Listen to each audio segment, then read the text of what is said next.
G'day curd nerds. G'day curd nerds. Well, g'day curd nerds. Well, g'day curd nerds. Well, g'day curd nerds. Well, g'day curd nerds.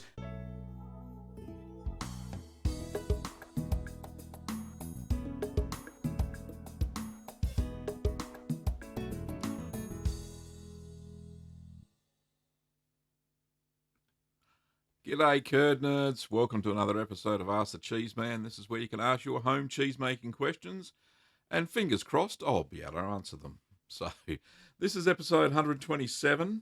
Yeah, we're getting up there. That's really good. I'm pretty impressed that we managed to last this long. We've got lots of people in the chat today, which is absolutely fantastic. Lovely to see everybody here on a Saturday morning or a Friday evening or whatever the time is wherever you are. A big shout out to all my YouTube members and patrons. Thanks very much for your financial support of the show. Keeps the channel going, keeps the cheese videos and mead and brewing, which we're going to get into a little bit, keeps them all flowing. I think the next brew that I'll do is something fairly simple, something like maybe ginger beer, which is a really old recipe, stems back to, thousands of years ago. So very simple to do. Only in the countries that had ginger, I suppose, at the time. But, yeah, it should be good. Now, just a community announcement. This is the last Ask the Cheeseman for about a week and a half. The next show will be on the 13th of November. And that's because Kim's going in for her surgery next week. And she'll be recovering and I'll be looking after her. So there will be no show until Wednesday, the 13th of November, or Tuesday, the 12th of November, wherever you are. So, having said that, let's move right along. I haven't edited any videos for this weekend yet. I've got some milk to make some cheese, so I'm tossing up on what to make. Something simple. I'm thinking maybe quark, because I haven't done a quark video yet, and there's been a lot of Europeans have asked for a quark video, so I'm going to give that a go. That should be nice and simple. I got some good milk for that, and hopefully this weekend I'll be doing a Camembert taste test with the what's it called? Oh, the raw milk, the cold pressed raw milk Camembert that I made. So we'll give that a go, and so that'll be coming up, and hopefully I'll get some time tomorrow and I'll make some pasta. And I'm going to make that from scratch, just the flour, eggs, and get into that. And then I'll cook it up and sprinkle or put some Pecorino Romano that's about 2 years old, so that'll be good fun. Anyway, let's get into the hellos and all that sort of stuff. First cab off the rank, we've got Jordan. G'day, Jordan. You may not be around. You said you were going to head off pretty early. But g'day, mate, and I'll get to your questions as we go along. I think Aga's actually answered most of them, but anyway, g'day to Aga as well, of course. We've got Perlo, I think, speaking in, not sure what language that is, but English, please, or I can't answer it. John, g'day, mate, how are you? All the way from San Francisco. We got, is it Hoa? Joa? G'day, mate. I think I got that right. Brainwash Jake. William. We got Kangamoo. We got C. Mitchell. We got David. Who else? Laura of Ohms. Long time no see. We got Larry, Deep South Texas. Who else we got? Cotton Hollow Distilling. G'day, mate. How are you? We got Nguyen. Not sure where Nguyen's from. We got Steve. We got Joe. And that's it at the moment. So we've got 37 watching. So my computer says. And 38 now. That's fantastic. All right, so let's move along and get stuck into some questions, and we'll go from there. Alrighty. First question of the day is from Jordan, and Jordan says, I made my first Stilton. I have removed the cheesecloth, and now how do I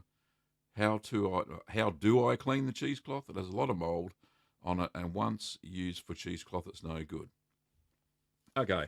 Cleaning cheesecloth's quite easy, Jordan. So all I do is put my cheesecloth into the washing machine, and I make sure that there's no detergent added, so I don't add any detergent. I do it on a cold wash express, so it only takes about 30 minutes to wash in my front loader. But in the final rinse, instead of putting fabric softener, I put in white vinegar. So I fill a little container up full of white vinegar, and then put it through its cycle. And then when it comes out, it's nice and fresh. Any molds that may have been on there usually get destroyed. Then I go and hang it out in the sunshine, which the UV radiation kills more bacteria and molds. So that's all good. However, when you go to use it again next time anyway, I always boil my cheesecloth. So in the pot, when I'm making the cheese, and I've got all the utensils in there before I start making cheese. So when I sanitize everything, all the stainless steel equipment anyway, I put the cheesecloth in there as well. So that boils for 15 minutes. So anything possibly alive on it is mostly killed off. So you can reuse your blue cheese, cheesecloths, and any cheesecloths you use to make blue cheese. No problems at all. So I do that simple washing routine, and my cheesecloths come up nice and fresh. No transfer of bacteria or molds whatsoever in the next cheese. So hopefully that answered your first question. Your second question is, I think my first Swiss is going to be a failure, but like you always say, it's still a cheese. I didn't wipe it enough, and the humidity was way too low during the aging. It's now in the cave. Will it be okay? You didn't really say whether the Swiss had formed eyes or anything like that. So even if it hasn't, the cheese will still have a fairly nutty flavour due to the propionic shamani. And being out at room temperature for, 21 days or whatever, the propionic shamani likes those higher temperatures. So hopefully you did add some in.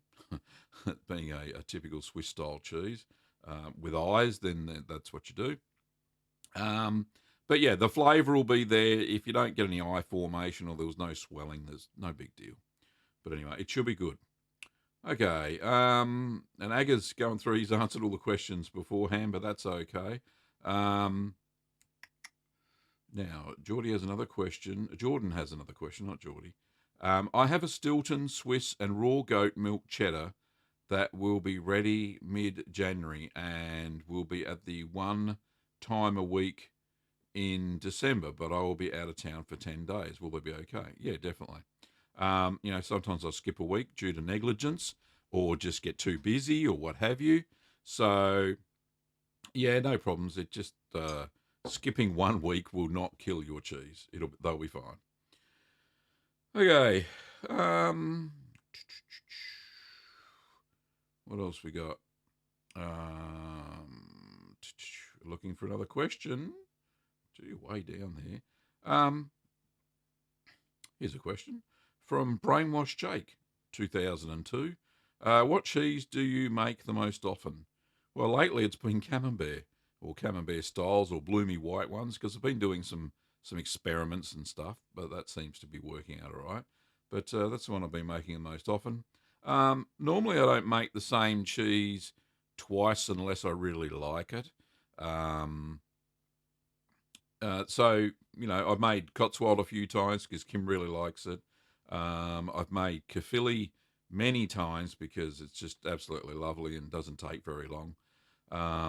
In fact, I think I mentioned last week that my Caerphilly video, somebody decided they wanted to claim the copyright of the soundtrack, which it was royalty-free music, so I've disputed it, but the dispute hasn't been finalised yet, so maybe I should just make another Caerphilly video. It was really, really old. It was one of the very first cheese videos I made, and it's a very popular cheese, very nice cheese.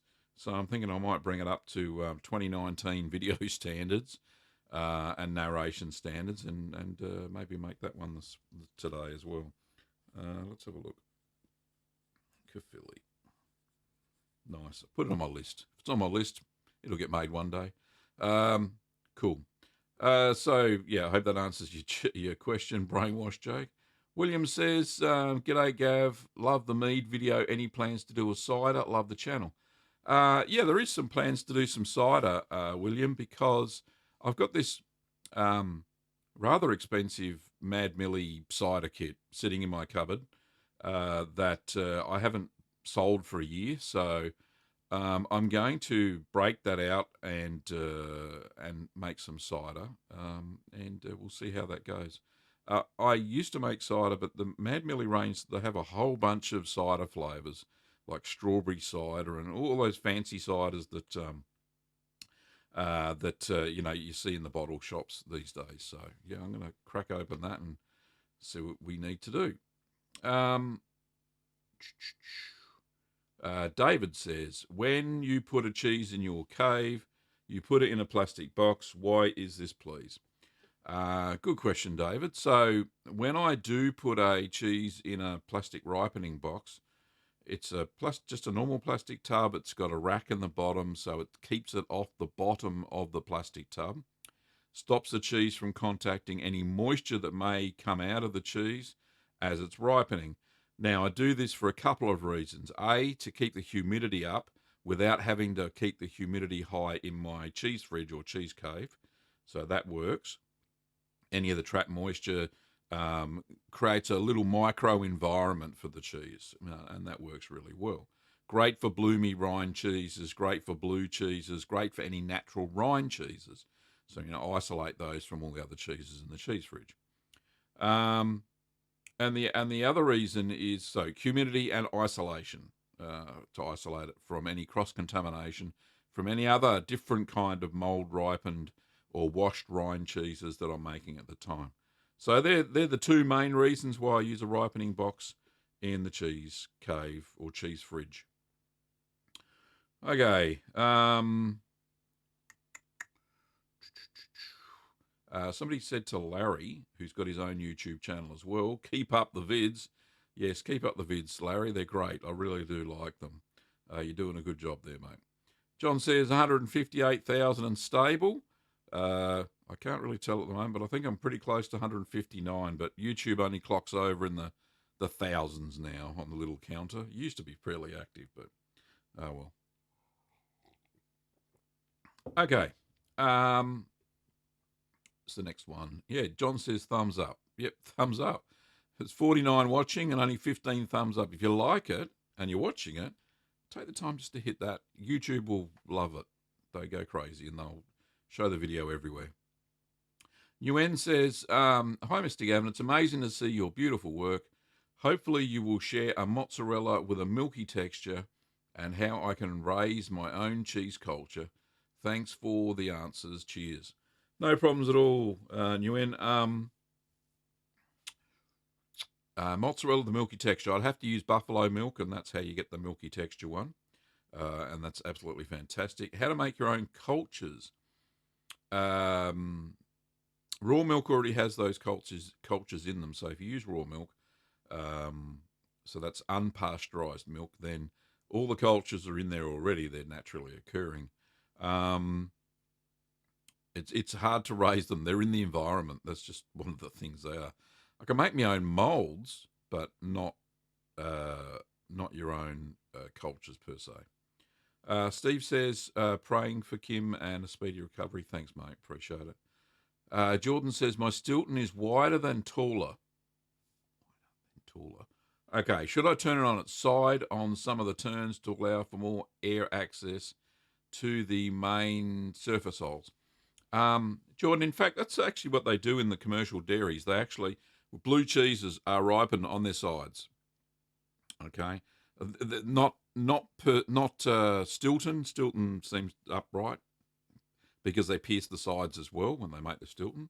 For the French blue cheeses, mainly they pierce top and bottom, and they have the wheel on its side, and they just rotate the wheel. That's how they ripen the cheese. So yeah, you can do that.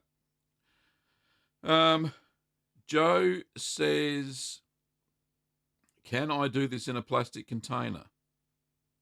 Oh, no, hang on. I missed his question. Oh, goodness me. It's one of those days. Joe says, hi, Gavin. I'd like a bit of info about how to age a Piora. I made it so it has a nice natural rind. The mouldy skin on the cheesecake. Oh, sorry. Including the mouldy skin in a cheesecake without stuffing up the other cheeses that might be in the cave. Do I do it in a plastic container? Yes. Yeah, when I made my Piora, I used my wide ripening boxes, and that worked fine. We got Rest says hello from California. Hello, Rest. Bethesda. Oh, I can't even pronounce it. Hello from Texas. Hello, mate. Jean, g'day from Belgium. How are you? Belgium. That's the people, not the person, not this country. Cotton Hollow Distilling says, have you thought about starting a cheese brand, your own cheese company? I have given it some thought. Yes, indeed. Good question too.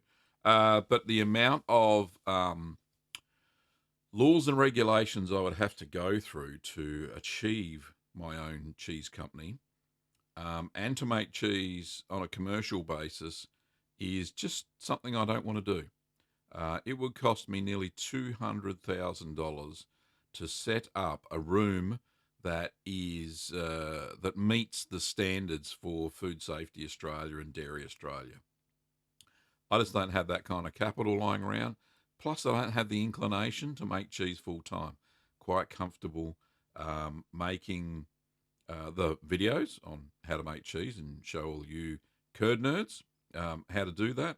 Plus, I'm very comfortable with our own little small business, Little Green Workshops, where we sell the cheese making kits, supplies, equipment, all that sort of stuff. Plus soap, bath bomb, candles, all that sort of stuff. So all those home crafty things. And brewing, we sell brewing stuff as well. So I'm very comfortable with that small business that's keeping us solvent, so to say. Yeah, it keeps us occupied. So no, I don't think I'm going down starting my own cheese company. But thank you very much for asking.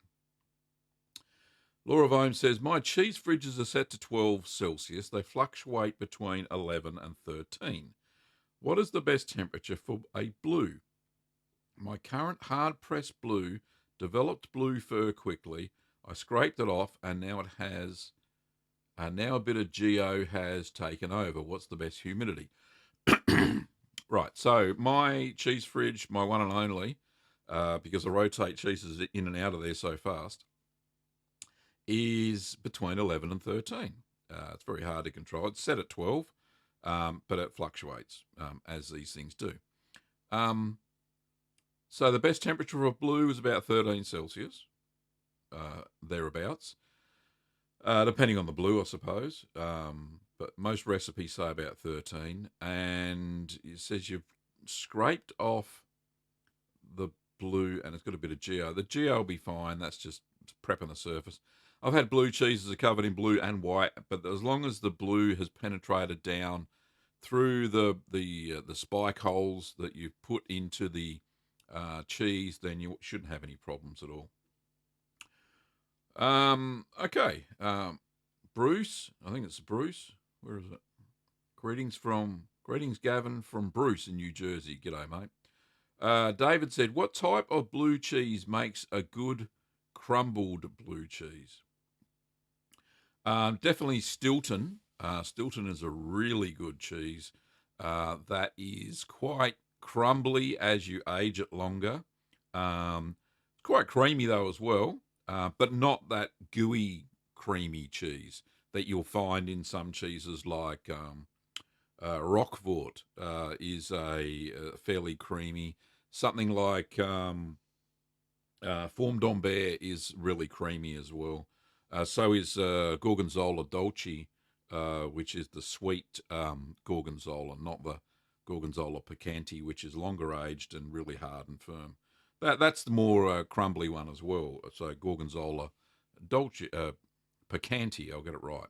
So Picante's the strong and spicy flavoured Gorgonzola. You don't really get that exported very much. Here in Australia, we really only get the Gorgonzola Dolce, which is the young age sweet blue cheese. So aging and time usually get, and less cream in the milk usually makes your blue cheese crumbly. Okay. Clayton says, say cheese. Thanks, mate. Nice. Jean says, is it possible to put herbs in a camembert? When you have to do it, I always read, it's a difficult cheese to make. Yes, it is a difficult cheese to make, full stop. You really have to pay attention, especially during affinage, which is the ripening period. Making the cheese, yeah, is not so bad. You do it a couple of times and you get a bit of practice and it works fine. First couple of camemberts I made were very flat. I didn't keep them in the moulds or the hoops long enough for them to go firm enough. And as soon as I pulled them out, they just went flat.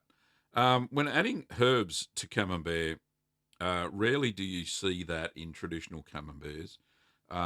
You do sometimes see the addition of, say, truffles in the middle. And what you do when you're halfway through hooping the curds, put a layer of truffles, whether powder or shaved or what have you, and then you continue to hoop the camembert. Don't add anything to the surface or anything like that, because you don't want to disturb the Penicillium candidum growing on the outside of the cheese. So really, I've only ever seen truffles added to camembert, but then it's not really camembert because real camembert doesn't have truffles on it. Herbs itself, it doesn't lend itself to that. And many other cheeses that do, camembert is not one of those ones that do. Okay, Vicky says, how do you buy your cultures? Do you buy them in bulk packs? Small individual use packs are expensive. I buy my cultures in small individual use packs. Well, some are single use because, home cheese makers don't make cheese every single day. So big bulk packs don't lend themselves to be fully used before the home cheese maker decides that they're going to make another cheese. And you'll find the cultures have either gone gluggy or sticky, got moisture in them, and then they're no good for anybody. You can't use them.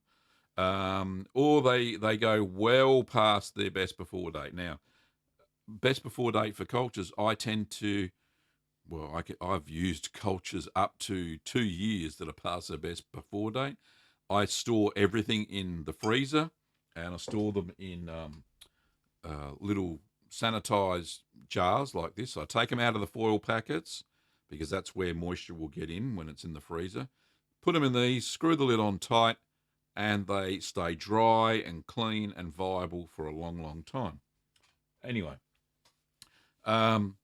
so I recommend towards the smaller single-use packets because they're not going to go off as quick. You're only going to use a few of them. They're usually only in 5 packs anyway, and then you go and buy your next one. So, $10 for a 5-pack of cheese cultures is not very expensive as far as I'm concerned. Anyway, great question, Vicky. Thank you very much. If you're making big batches of cheese, sure, buy the bulk packs. But for the 8 to 10 litre cheeses that we make, they're fine, honestly. So whatever works for you. So Mr. Bethsedza Woodwork says, is it possible to buy a mild pre-made cheddar and wax or vacuum to age it to a sharp cheddar?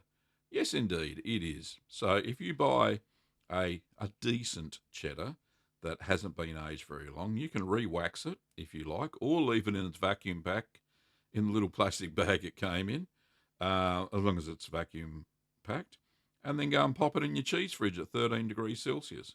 It'll continue to age and continue to become sharper.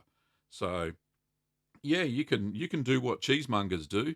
Buy your cheeses in mild and then just leave them in the back fridge and tend to them as you need to. And then, make it into a better cheese. So there's no problems doing that at all. Steve says, I've heard cheese mites can invade a cheese and they're also purposely added to cheese. What would happen to a cheese that mites invade? What is the benefit of intentionally adding them? So there's one cheese, Steve, that comes to mind, and that's called Mimolette. Mimolette is a round orange cheese made with cow's milk, and I think it's produced in France and Germany. Oh, don't crucify me if I got that wrong. But they put them in crates with straw, and in the straw are these little arachnids called cheese mites. And what they do, the cheese mites burrow into the surface of the cheese and they excrete an enzyme as they eat. So they're pooping out this enzyme and it's all over your cheese. I don't think there are cheese mites in Australia due to quarantine laws. I haven't seen any anyway. However, all this enzyme then gets the cheese, absorbs it, and it adds to the flavour of the cheese. That's what happens. Yes, they can invade your cheese maturation area if it's not clean. But if they get in there, then I don't know, kill them off with vinegar. I'm not sure. I've never had that issue myself, but I know what they do and what they add to the cheese. Anyway. Obsolete Nexus says, good morning, Gavin. All the best to Kim. 5:30 here in Western Australia. First of these live I've caught. Well, great to see you. I know you're 3 hours behind us in time-wise. Not anything else. But, yeah, great to see you here, Obsolete Nexus. Steve says, have you used them? No, I haven't used cheese mites because once you've got them for life. Bit like, no, I won't say it. That's rude. Anyway, moving right along. Pie Guy says, hello from the US. This is my first time here. Congratulations. Thank you for coming. I have never made cheese before. What is a good cheese for me to make for my first effort? I don't know. Kim's put up the link. Kim, can you pop up the link for the beginner's cheese without a cheese fridge, just for Pie Guy, so you can have a look at that video and make your own mind up. There's quite a few cheeses that I link off to, so you can check out. They're all beginner's cheeses. You don't need a cheese cave. They're all very simple to make. Okay, David says, milk in the UK contains very little cream. Is it okay to substitute single cream for some of the milk to give it a creamier cheese? Yes. What you're talking about is standardised milk. So most Western countries, for whatever reason, usually economic ones, they skim off some of the cream off the milk and standardise it down to about 3.2, 3.3% fat. That's not what real milk is. Real milk usually is between 3.8, sometimes up to 5% fat in its natural form without being standardised.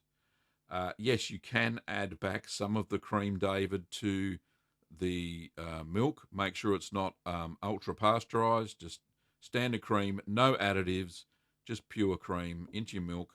A lot of recipes do call for it. So if you have a look at things like the triple brie that I made, or the I think I made a double cream camembert or something.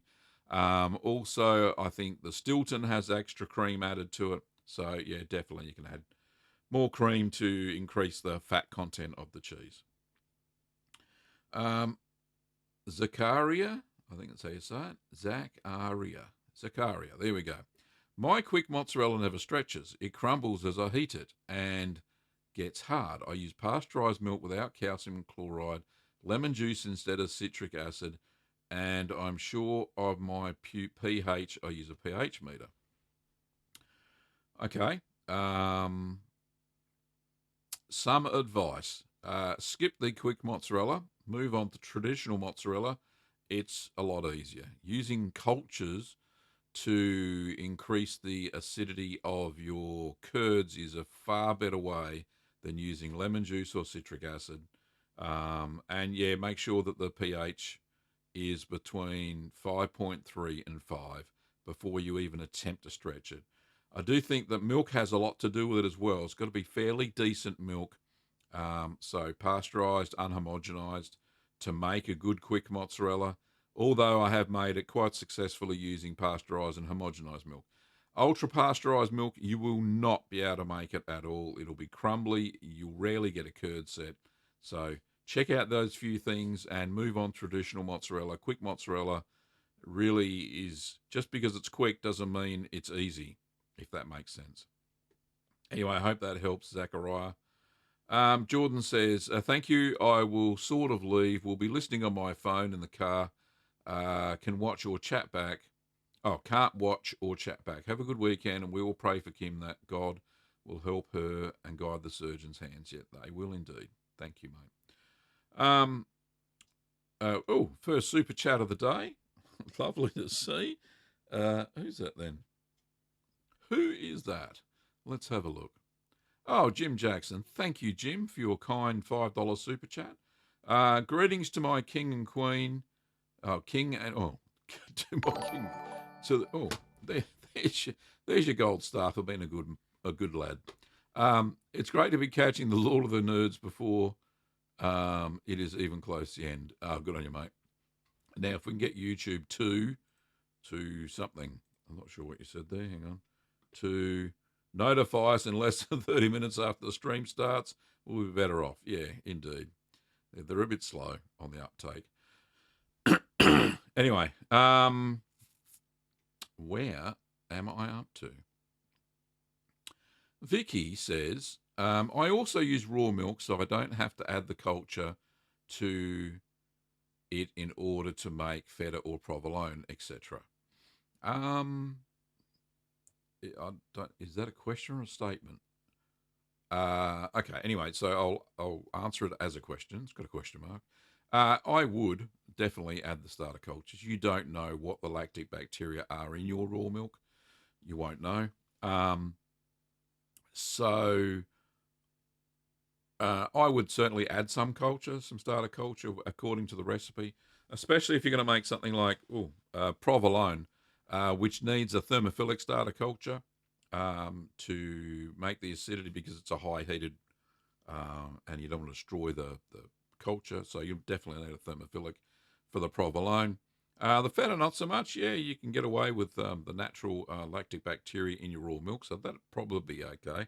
Just make sure you sour the milk 12 hours, leave it at room temperature for 12 hours before you make your cheese, so it has a chance to acidify, and then get in and start heating it up and add the rennet and all that sort of stuff. As for provolone, yeah, I definitely add some thermophilic starter culture. Obsolete Nexus says, shout out to buying from their shop. Very happy with when I have made my first cheese about 3 weeks ago, jumped straight into cheddar. Thanks, mate. Appreciate it. And just while we're talking about shops, let me just, there we go.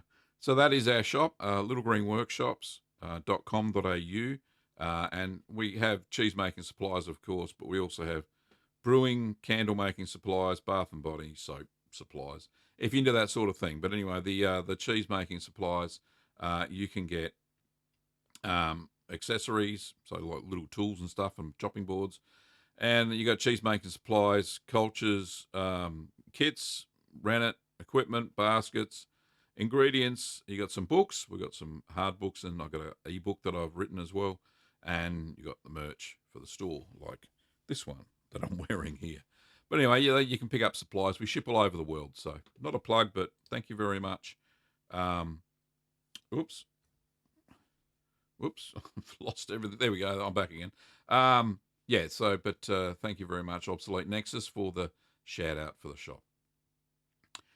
Chris B says, hi, Kim. Hope all goes well with your procedure and wish you a speedy recovery. Thanks, mate. And I'm sure, yeah, Kim's thanked everybody there for her kind thoughts a little bit later on. Thanks, Chris. Appreciate it, mate. We'll be a bit busy over the next couple of weeks, mate. So I know that you've whipped up that curd harp or curd cutter for me. I really appreciate it. Appreciate the time that you put in. But yeah, we won't be having any visitors or anything for a while. But I'll let you know once Kim's on the up and up, and then we'll come around and have a cuppa. Jeep Thang Jim says, my wife and I will be trying our first cheese as soon as our ingredients come in. We'll be trying our hand at mozzarella, not quick. Good idea. Should we use thermophilic B or C? What's the difference? Good question.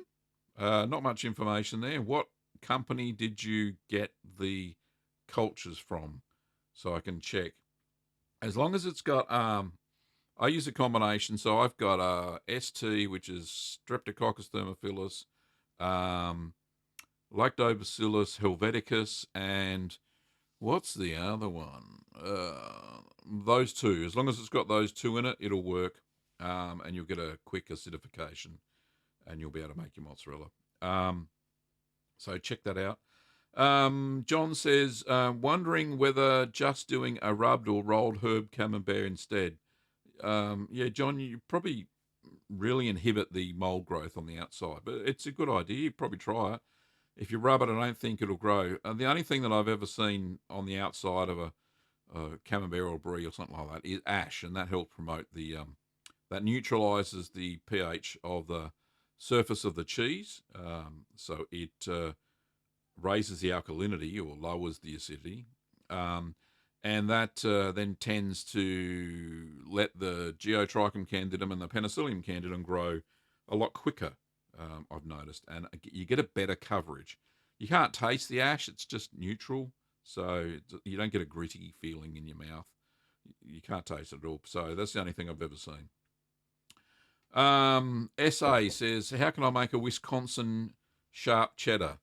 I don't know, study for 10 years, become a cheesemaker, go to Wisconsin and make the cheese. But on a serious note, you can make any style cheddar, and then just age it longer. That's how you make it sharp. Age makes your cheese sharp.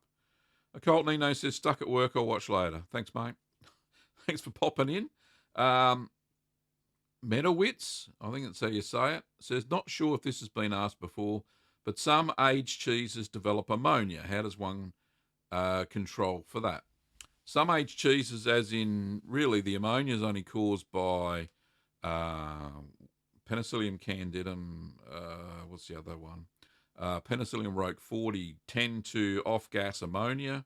If they're in a confined space, it's more concentrated.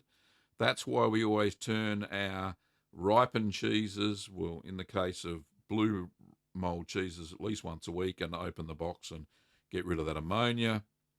With your Camembert style cheeses or bries, any white bloomy cheeses, you turn them once a day, unless they're Valencia and you can't. They're a pyramid, you can't turn them. They just grow and then that's it. Open the lid. Make sure the ammonia gets out. That's the only thing you can do to control it. It's just a byproduct of the cheese making process.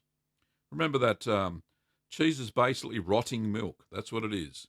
And it's a controlled rotting milk and makes cheese. Anyway.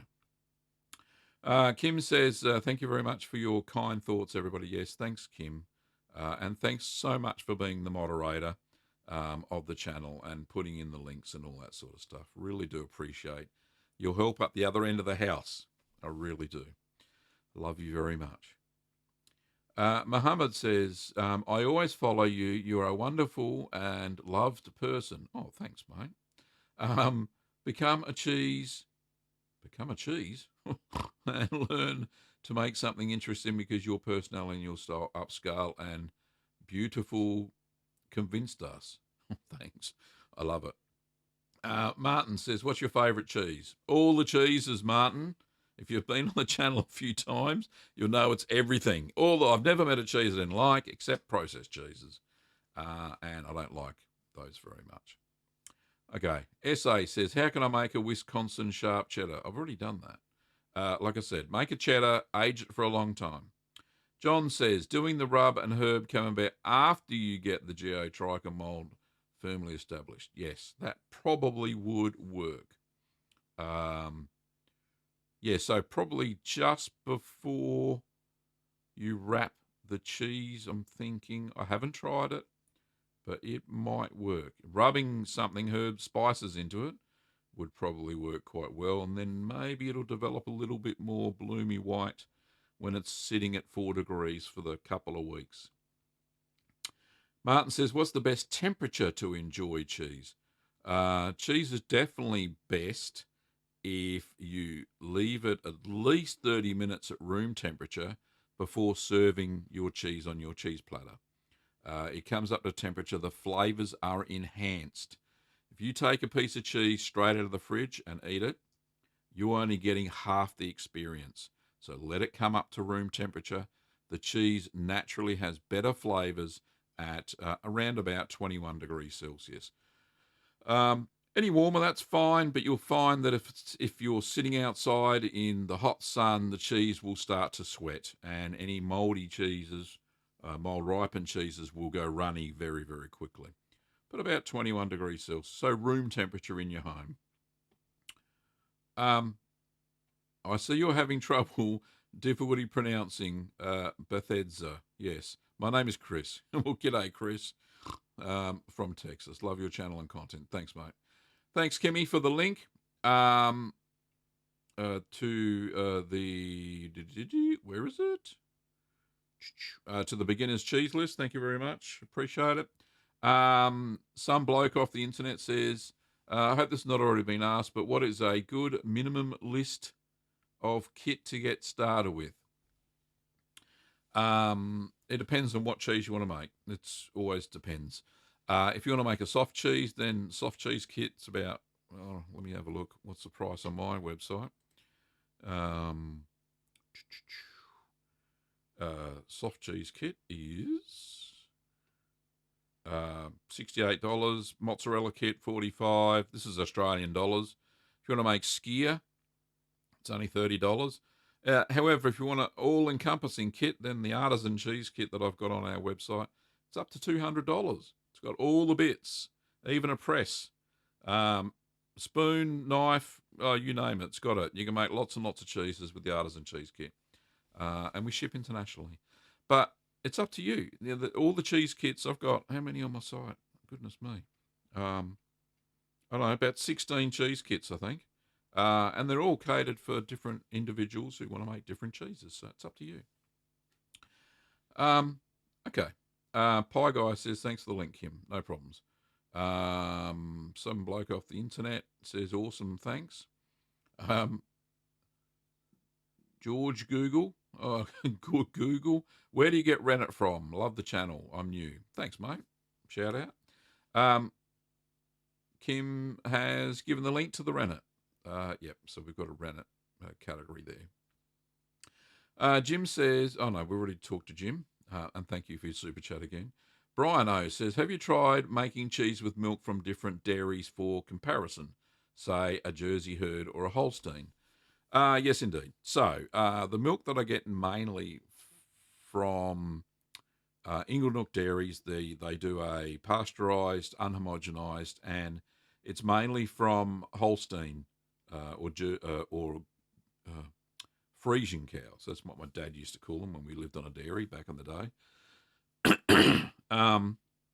So their milk is usually around between 3.8 and 4% fat.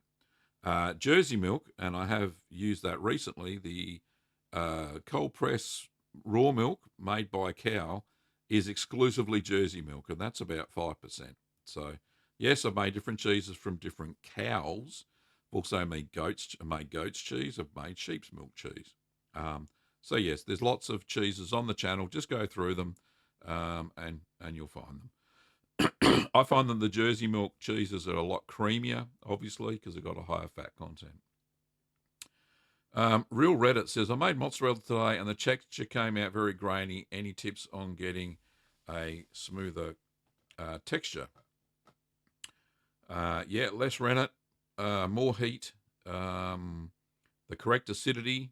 I think you're talking about quick mozzarella. There's some tips. Andrew says, I like your vids, but it's a nightmare here. I'm busting after long days at work. I can't focus your stream. Keep up the good work. It looks focused to me. I don't know. It depends on how fast you're getting the feed. That's the thing. Keep up the channel. I really enjoy it. So, Andrew, if you check out the replay, will be crystal clear. It always is. It depends on how fast you can stream the stream, if that makes sense. Manel says, hello, Mr. Gavin and Kim. Hello, Manel. Lovely to see you here. Jeep says, cultures for health. No, thanks. I'd rather buy my own. Zakaria says, thanks for your advice. I'll try it. Cheers from Morocco. Thanks, mate. C. Scarston says, what means on your T-shirt, be calm and make cheese? It means when you make cheese, be calm, don't panic.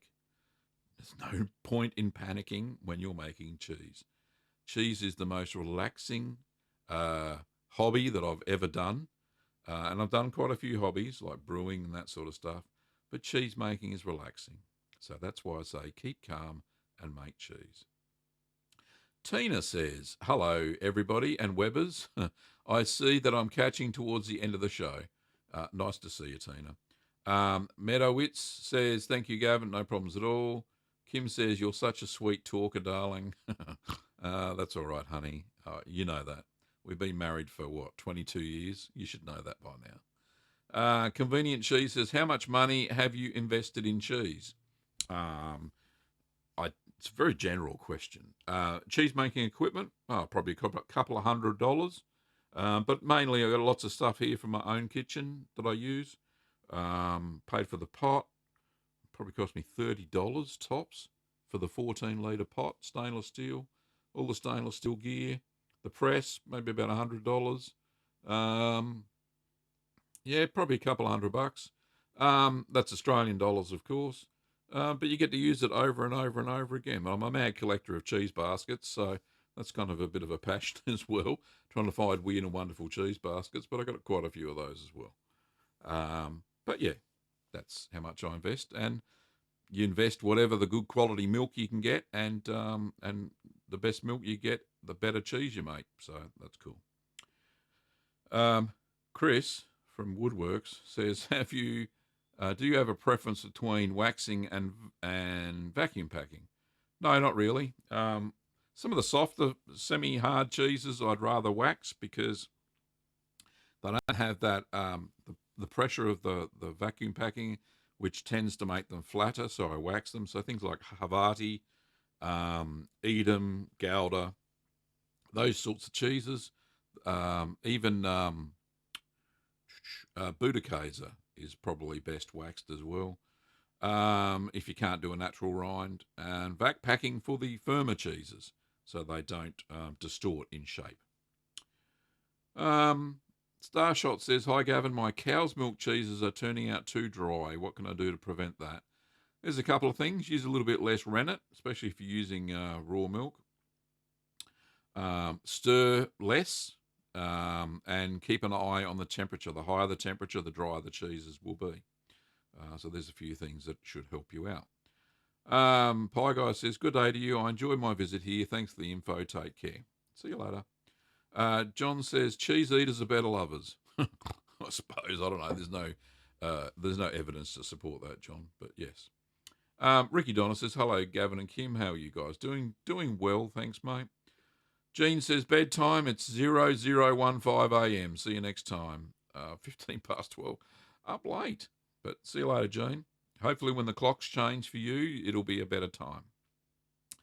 Mario says, what's the difference between a cheese in a cave and a cheese like you do with a bag and a electronic cave? Well, I suppose not much difference because mine tastes the same as what normal commercial cheeses do, Mario. So not much difference at all. As long as you create the right conditions, it'll be fine.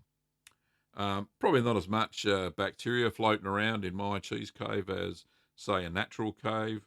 And the humidity is probably really spot on in those sorts of dank and dark places. But yeah, I try to recreate those, so it's pretty good. Nick says, I know it's not about cheese, but have tried making mead with a clover-rich honey. I've heard that that's really good honey to make a mead from. Yeah, so yeah, it would be pretty good to use. So I haven't tried it yet. I've only tried the honey that was given to me. I think it was mainly eucalyptus. That's what was really dark. But yeah, it tasted fantastic. So I've got some other honey that I'm going to try making another mead. I've got a couple of demijohns now, so I'll be making those soon. Jeep thing, Jim says, no, you asked me where I'm getting my thermophilic when I asked B or C. Oh, Cultures for Health was my answer. Oh, right, now I understand. But yeah, like I said, as long as it's got Streptococcus thermophilus and Lactobacillus helveticus in them, you'll be fine. Jeep Thang Jim. Chocolate RS says, hi, Gavin and Jim. Gavin and Jim. Hi, Gav and Kim. Was just able to pop in. Kim, hope you're doing well. She is, all things considered. Obsolete Nexus says, all the best over the next few weeks, Kim, from Paul. Thanks, mate. Nick says, I stay in New Zealand dairy country and would love to try some of your recipes with raw milk. What do you recommend that I start with? Probably some of the semi-hard or harder cheeses are probably best for raw milk. Try a raw milk cheddar. You won't get any better. You really won't. And it'll taste amazing, Nick. So give it a go. But if you haven't got the time or the patience, then try a raw milk kefili. That'll be just as good as well. Starshot says, thank you. Those seem very logical for what I did. How many drops of rennet do you recommend per litre? Okay. So it depends on the rennet. So all rennets have a different IMCU strength. And there's a good guide over at Little Green Cheese. Let's have a look. Just pull up the page. So if you pop over to Little Green Cheese, it's the last blog post I wrote, and it talks about rennet strength explained. So this is Little Green Cheese. Oh, yes, sign up to the newsletter. littlegreencheese.com. So go and check out that cheese making blog. That's mine. It's all about rennet strength, this article here. All rennets have different strengths. They're made to a standard called the IMCU, which is International Milk Clotting Unit, and it's defined in ISO standard 11815. But anyway, I go through it's not technical, the article. I try to write it so people will understand it. So anyway, you can work out what your rennet strength is and all that, and how much is best for milk. Anyway, so go and check out. I'll put the link in. Hang on, let me have a look. Can I do that? Yep. There we go. So check that link out, and you'll get explained about rennet, how much to add, and all that sort of stuff for the different strengths you have. Corey says, what's up, cool cheese guy? Cheers from Colorado. Thanks, mate. Thanks, Corey. Margarita says, hi, Gav. I'm using non-homogenized milk. Should I still add liquid calcium chloride? Yes, I tend to, because it's pasteurization that denatures the calcium in the milk. So whenever you've got a milk that's heat treated, so pasteurized, then it's probably best to add the calcium chloride. I do. The only time I don't use calcium chloride is when I'm using raw milk, and that sets no problems at all because it hasn't been heat treated. C. Scarsden says, what do you think about fruit flies? Not sure where that question came from, but we don't have fruit flies here in Victoria, where I live. All our fruit trees are fruit fly free, thank goodness. The rest of the country doesn't fare so good. Starshot says, thank you so much. You are a godfather to us plebes. Thank you for your knowledge. I will read it right as soon as the stream is over. No problems at all. That's what it's there for. There are lots and lots of articles that I've written over at Little Green Cheese, so go and check that out. But thank you, Starshot. Matthew says, hi, Gavin. New cheesecakes here. Cheesecakes. Sorry, mate. That's probably an autocorrect, but anyway, I have a new cheesecakes here. Curd nerd, maybe. I'm wondering if you reuse cheesecloths, and if so, what matched do you use to clean them? What matched? Goodness me. Thank you, Matthew. That made me laugh at the end of the stream. If you rewind the stream, go back to the start, I talk about cheesecloths. But yeah, I machine wash mine in my front loader on an express wash, 30 minutes, and instead of it, don't put any washing powder in at all. In the final wash, put in vinegar and it'll clean it at the final rinse, then go and hang it in the sunshine. And then before you use it again, make sure you boil it with all your utensils in the pot. So, yeah. But thank you, Matthew. Hopefully that helps. But yeah, I should do a video on how to cheese. Yeah, that's a good idea. Cheesecloths. Cheesecloths. How to clean them. It's a good idea. Hope your washing machine's not too dirty. Anyway, that'll be all good. So thanks, Matthew, for the great idea as well. Anyway, I think we're nearly at the end of the show. I've run out of questions, unless anybody's got any others. So quickly type them in, and I'll get going. I'll have a small coffee break. Talk amongst yourselves. It's fine. Okay, no more questions? Okay. Kimmy, if we want to do the wrap up, we'll finish for the day. Just a reminder that, like I said, we're not back until the 13th of November because of Kim's surgery and recovery. So I'll be focusing 100% on Kim, as you'll understand. But yeah, it'll be fine. Our washing machine is very clean, Mr. Weber. You're very funny, honey. It is very clean, yes. So yes, we'll be focusing on Kim's recovery. So there won't be any shows until Wednesday, the 13th of November. So don't miss me, but I'll be here diligently doing stuff. I will be keeping myself occupied. I'll probably make some brews, make some cheese, that sort of stuff. So yeah, I'll keep myself occupied, do a few videos and that sort of thing. So, but the next live show, as I said, will be on the 13th of November. And just a quick g'day to Karen, making your petite blue tonight. Any suggestions? No, follow the instructions. Seems to work out all right.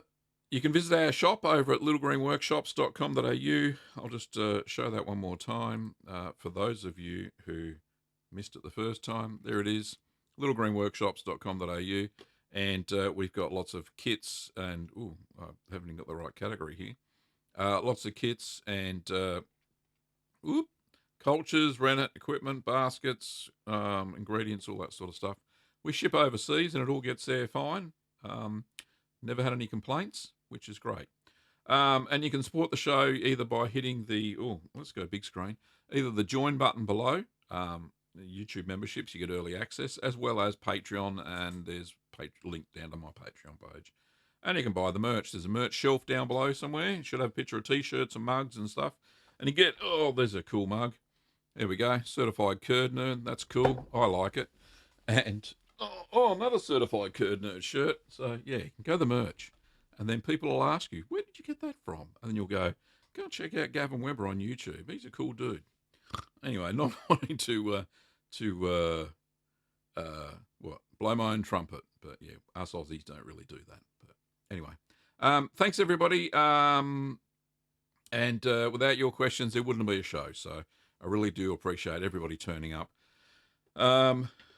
every week, every couple of days, it seems to be. But, yeah, thank you so much. And, yeah, speedy recovery to Kim. And she'll be fine. I'll be looking after her. Anyway, thanks, everybody. I will post on the community tab on how Kim's going with her recovery and if there are any delays to the next live stream and that sort of stuff. But people care, and, yeah, I definitely will put something on the community tab. So watch out for that. Usually it comes up on your phone feed. If you've got YouTube on your phone, you'll get an alert. Anyway, thanks for watching, Curd Nerds, and I'll see you on the 13th of November. Thanks very much for watching.